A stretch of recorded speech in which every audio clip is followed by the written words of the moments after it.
Next up on the show is Adam Kavulic, a realtor with NAK Realty Group at Keller Williams Heritage. Adam, he helps clients buy, sell, and invest in properties for as little as $50,000 to up over $1 million. Adam, welcome to the show. Yeah, thanks again for having me, y'all. So nice to meet you, Heather. Nice to meet you, too. Well, you guys haven't met. No. I've seen her face all the time watching probably... Black Rifle? Have you seen her at Black Rifle? I haven't seen her Black Rifle I yet. float around. I think we all float around Black Rifle. I asked them if they had a coffee program for people who come there often. They said no. I was like, you need one, man. Yeah. We all live here, Yeah. basically. We're your groupies. On my taxes, I have them as in my office space. No, All those coffees right off. Yeah, for sure. How did you get involved with real estate? Yeah, you probably heard it 1,000 times. It started in South Korea. So my wife is from San Antonio, and I'm from Pittsburgh, PA, and we actually met teaching English in South Korea. And the first Skype call with my parents that she had, my parents have done real estate for years up in Pennsylvania. And just something about the way my wife presented herself, my mom was like, you should be a realtor. And that just kind of like stuck with us. And that was in 2013. That just kind of like stuck with us for many, many years. Coming back to San Antonio, I moved down here 2015 with her, became a teacher. And I became a teacher. My wife was like, well, let me try real estate out. So that was in 2016. She got her license, I believe. So she started it, and then I joined her a couple years in. I've been in it for 4.5, and her 7 years in July. So you're a husband-wife team. Yeah. So what do you love about real estate? I think the thing I love most is coming from the heart of an educator. Is I get to educate people on a very high stakes, high risk kind of a platform. Real estate is a lot of money. It's legal contracts, legally binding. A lot can be lost and gained on a real estate transaction. So my favorite part is just helping people understand what they're signing, what they're getting into, and just educating them throughout the process. Now, what I think is funny is your wife talked to your parents, and your parents are realtors, and you're their son, and they said, you should be a real estate agent. Yes, that tells you a lot about my parents and what they think about it. Yeah. Yeah. Did you not grow up wanting to be a real estate agent? No, and they're not actually realtors. They're just involved in real estate for years. My dad was actually a coal miner for 25 years and became a steel mill worker when this coal mine shut down. So he was always an overtime worker and just always, instead of burning their money on boats and a lot of fun stuff you can do in all the rivers in Pittsburgh, they invested in real estate. And they had at one point, I think, like 5 or 6 rental properties at the peak. And we always went to Disney World. They always took care of us growing up. And but it was never, being a realtor was never in my mind. Yeah, my wife is a very bubbly, very friendly person. So I think that's why my parents didn't like me as much growing up as my wife, I guess. Well, they know the good, the bad, and the ugly. You know what I mean? You're right. They had to change the diapers. Yeah, raising. you know. It is kind of nice to, like my daughter, she's changed so much, in the 16 years that we've been raising her. She's not the same person she was even 2 years ago. So we're always changing. So yeah, for sure. So, husband and wife team. Yeah.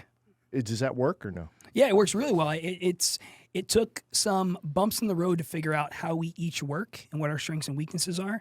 So this is what I do for the business. I'm the networker. I'm the marketer. If you see a post of ours on social media, that's me. Mm-hmm. She is more the day-to-day contract stuff. The questions that are asked and answered by our clients goes through her most often. I'm the initial face of the business, and then she's the one that carries through the transaction. Okay, so you're like the quarterback, and she's the running back, and she runs it to the touchdown. Oh, for sure, yeah. And I do her justice by always saying that she is the backbone of this business. Like, even though I'm out front a lot more than she is, she's the reason why we're so great.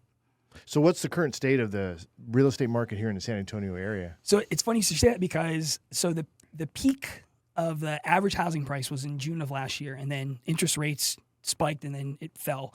So last May, because we have the stats from last May, and then this May's just came out, average home price exactly the same. We are at where we were at the craziest time. So we're right now, May was the 3rd highest historic average price this May. So we're right back in the neck of it again. Do you think that's going to continue? I can't predict. I can project. So if you use historic trends to kind of like look forward, I would say, given the market and the interest rates, as long as they stay this way, right? Stabilization, the ups and downs is what frightens people the most. But if it stays, even if it's high, 6 to 7%, this is what it is. People can't prepare for it. And I think it'll grow. I actually think we'll go past June's price last year. So San Antonio and the corridor between us and Austin. Yeah. and Austin are Yeah. growing. Yes. So we're different than the rest of the country by and yeah. large. Oh yeah. So even though interest rates are still a problem, they're a problem for everybody because it's the same across the nation, generally speaking. Yeah. So, but we're going to get business here because we're growing. San Antonio Yeah. is a great place to come and live. So I would think that we've got a little bit better position. So it's the craziest thing with San Antonio. It's the military presence here. We are Military City, USA, and in a typical market, historically, it was like every 7 years people would buy and sell a property. Now it's kind of 10 years, but because of the influx of so many servicemen and women coming in and out every 3 years or so, that kind of it churns the market sooner and faster. Now we don't when times are good, we don't go up as high, but on the reverse, when times are bad, we don't go down that low. So that kind of stabilized market we have here in San Antonio is very unique for the country, and we're an hour south of one of the hottest markets ever in history in the United States. Really? Austin, oh my goodness, yeah, Austin was just a spiral. Why is up. that? I'll tell you why. Let me give you my guess. Yeah, go ahead. It's the new Southern California. Yeah. It's because of California. But it's with not all of the really bad policies of Southern California, at least yet, right? Yeah. That's the fear that, Yeah. that people will have that are Texan, you know? Yeah. But I think that's, am I right, do you think? Yeah, and it's the if Texas was its own country, it would be the 9th highest GPA of any country in the world, just by itself. So yeah, Texas as a whole is just this juggernaut of an industry and economy. Then you have Austin where, like I said, home prices just went sky high because everybody wanted to come to Texas. All the Californians were like, well, Austin is like California. It's Let's like go there. California. Texas, It is. yeah. Oh my! It's Yeah. going to be like Sacramento. I mean, hopefully it won't go as bad as L.A. area, but it's going to be the new Yeah. If Sacramento. it's the new Sacramento, that wouldn't be too terrible. LA, no, but California Sacramento, not policies so are bad. so bad. I don't Yeah. understand why they're making crazy policies. Yeah. But at any rate, get so away it's from good. Baltimore. Yeah, and I would say the greatest thing about San Antonio, we said this earlier, that it's a small town pretending to be big. So we're one of the biggest populous cities in the country. However, we're the most affordable of the big cities in the country, let alone the state. So you have one of the hottest markets just an hour north of us. So if things go bad, people need to, even the economy goes south, people need to sell their homes. They're going just an hour down 35, right? They can sell their $800,000 house, on average is what it is in Austin, and buy a $400,000 house here in San Antonio. With lower Right. property taxes still too. Yeah.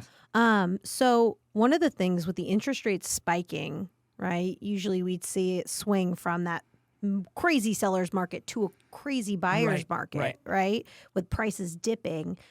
But everybody has their interest rates locked in super low Yeah. from 2020, 2021. Yep. So have you seen that reflected in the amount of inventory that's been offered? And that's another big key feature of this. In the Great Recession that happened, 13 years ago, 14 years ago, inventory was sky high. And now there's, like you were saying, people refinance their 15, they had 15 years left and they refinance to get 2%, 3%. It's going to be really hard to move out of a house like that. You get that interest rate on.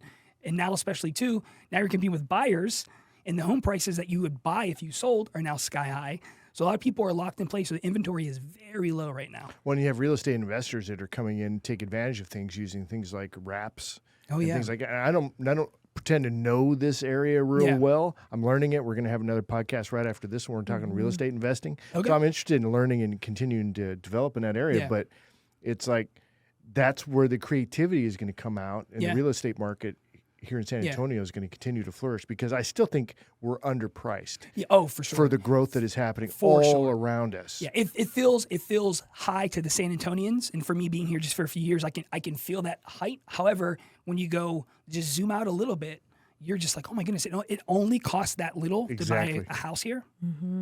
So you've got so much expertise in the area, and your energy's great, by the way. Thank you. Everybody that I talk to that has met you loves being around you and Thanks. loves to kind of be in your circles. So I want to hit on one more real estate question, but I want to talk about networking after that as well, Okay, because I yeah. think you've got some insight that would be important, and Okay. Barron does as well. It's something Yeah. you both thrive at. So if first-time buyers specifically, they're looking to buy a home in today's market. Yeah. What kind of things should they know? What should be top of mind for them? The biggest thing is preparation. Is if you can save up money. And like I said, if interest rates just remain stable, even though they are high from where they were a year ago or 2 years ago, you can just prepare to save money and make a logical choice. That's the hardest thing. You do not want to get over leveraged. So the preparation and savings and understanding the market, education, all comes back to education, right? Know what you're buying before you do. So the saving up the money, the most important part of it, gives you that time to kind of logically buy a home, which can be and should be an asset and an investment, and shouldn't be something that you feel a burden on. So that was really from the numbers perspective, Yeah. right? What about for location, as far as what are people moving to San Antonio? What are they really looking for? Is it? You guys hear that? Oh, Yeah. it's the front camera. Oh, it's going to be that one. Okay, that's fine. But people moving to San Antonio from outside, what are they really looking for as far as picking an area of town to live in? And here's the most interesting thing. We look at the numbers, again, back to numbers. I'm a numbers guy. Most people moving into San Antonio are Texans. 40% of the people moving into San Antonio in 2021 were Texans. So people are looking for probably another little Houston, a little Dallas, looking to be in areas that they're used to come from, or from out of town, smaller cities, maybe upgrading. But I would say the northern part of downtown, so downtown and north, that's where a lot of people are moving into. And I think San Antonio is unique in that, unlike a lot of other cities in Texas, and we get this networking, right? It's the small town feel. It's the we want to help each other out. It's not the I'm a step on your back to get ahead. Oh, yeah, no. Right. When you're out and you're networking, we're all working together, and I think San Antonio brings that vibe. So for getting to the networking piece, what are some insights that you've gained from being professional networkers, both of you, really? Yeah, well, good, Barron. If you want to start. Ooh, I find when I meet somebody, I'm just super engaged because I think about like the city having your plumber and your electrician, like who's who, and you don't know who's who until you start talking to people. And when I'm networking, I'm really trying to get to know the human behind the suit or the brand. Once I find out that human in really networking can happen anywhere. I mean, it happened right outside this podcast room. Yeah. And we're just really connecting with each other. But getting to know them and their kids and their families, their business problems. And then at that point, you're like, all right, I know the guy, I know what he's working on. So for me, number one is just really to get to know the person behind the brand. That's pretty strong for me. Yeah. I would say my biggest thing is I try to give as much as I can. And it means a lot to me when a coffee meeting typically is an hour, right? When you're at that face-to-face, like we are right now, it's an hour. But it takes 30 minutes to get there, 30 minutes back home, interrupt your day. So it could be their day is now ruined because of meeting me. Like they had to stop their work to meet me. So I want to be sure I dedicate as much time as I can, and how can I give? And I ask a lot of questions about genuinely, like, how's your year going? How are you trying to grow your business? Most people, when they network, they want referrals, right? That's why we network. So my wife and I, our business this year so far is 100% referrals, helping our neighbors, the networking directly, getting referrals from the networkers that we've met. So I'm very honed in on how to get referrals. So if someone says, I'm looking to meet more people and grow my business that way, I'm like, here's what I've done. Here's maybe you can use. I just give as much as I can. I think that's a huge key to networking. It's not only to be networking for yourself. It's to be trying to add value and solve problems, even if it doesn't technically serve you immediately. Yeah. Have you experienced that too, Marc? Yeah, giver's gain. Right. That's I really like it's a that. cliche, but it's absolutely true. Yeah. When you lead that way, this podcast is a sure. demonstration of that. It's hey, come and have a conversation. My team will get it out all over social media. It doesn't cost you anything except for a little bit of your time. Yeah. And I mean, I saw you at Black Rifle multiple times, and then I saw the posts and stuff. I'm like, okay, this guy sat next to him for like 7 times now. Who is this guy? And I saw the podcast, and you give, and your name, your face, you get out there. And I think these days people's default when they're like, I'm going to go grow my business is Google SEOs. Let me buy Facebook ads. Let me figure out a way to get in front of the computer user. And the thing with those leads is they are cold as ice. Yeah. And very, very difficult to convert. You have to talk. I started out in real estate, and I built my business on cold calling internet leads. Okay. I had to talk to like 100 people to get one meeting. Yeah. And those were not good phone calls. Oh, either. I got cussed out so many times, and I just was on to the next. But it was way harder. And now, when I came into my coaching business, I was like, I am doing it different. I want to build it based on relationships, and it's, oh my goodness, it's a slower start. Yep. But it's so much more satisfying, and it's something that I can feel good about because I'm generally helping people. So Yeah. Right. That's so cool. Networking is big, huge. It's so important, and yet it's easy to avoid. Yeah. People want to stay home, watch Netflix, or pretend like they're busy on their computers when Yep. they should be out meeting people. Yeah. And being creative on how they do that. So do you guys go to like networking mixers? I know, Barron, you do go to mixers at least. Well, how many times a month are you going? I commit to at least, there's a few organizations I'm membership of. Havana Boys will be one. Sure. But then I get invited by clients to attend their networking mixer. So I'm part of different chambers. So I go to their galas. Really being out of the office, being out and just hitting, for me, it kind of sounds like work, but it's really not. I really enjoy meeting people. So that's I don't know. I grew into that, just doing it over and over and over. And then it gets a lot easier as you go out. But it's really just creating those relationships with your clients. You'll get invited places or even prospects. There's even been a couple of times where I went to one networking event. I made a friend there. I got to know him. And then we went straight to another networking event together. Like we were buddies. Yeah. So and that's happened dozens of times, but it's just the reality of, hey, you're into that? Oh yeah, I'm going to this next. Want to join me? Yep. And Yeah. no That's how you do strangers in it. the room. Yeah. And like you said, it is the typical traditional networking to grow a business is a very slow growth. It's meaningful growth, though, right? But it's very slow. However, what you just said is the Havana Boys. So it's social first. It's a cigar and whiskey club that you just happen to do business over. Yep. So that social aspect, the having fun, the bonding over a passion accelerates, I think, that connection faster. See, I was talking to you about this earlier. I feel like when you first start networking, you go to all the networking stuff, right? You go to the mixers, the chambers, the here.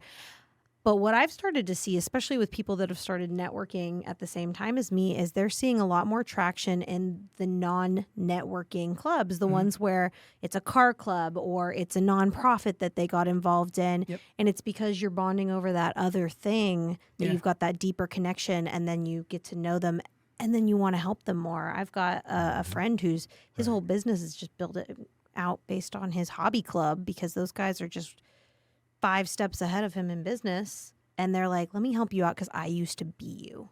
And I love that, Yeah. the mentorship of it, not just I'm going to network with you to Here's my hopefully get business some card. business. Yeah, here's my business card. We Yeah, all buy have a my box. stuff. Yeah. Oh yeah. my gosh. All right, Adam, we're about out of time. If folks want to get in touch with you, how do they do that? Yeah, they can go Google NAK Realty, NAK Realty Group. They can go to our website, NAKKW, so NAKKW.com. LinkedIn, Facebook, Instagram, we're all over the place. All right, great. All right, well, as we wrap up the show, a quick reminder, check out our latest podcast and on our website at Crükus.com or satalkradio.com. And be sure to follow us on social media and download those podcasts. Definitely Any parting download words? podcasts. Get out there. Be uncomfortable. Go network. Yeah. Go meet people. Yeah. Build There your you go. business. Look what can happen. You can be on a Look at podcast. this. There we go. All right, thanks, guys. We appreciate you coming in. Thank you so Thank much. you. Yeah, thanks a lot.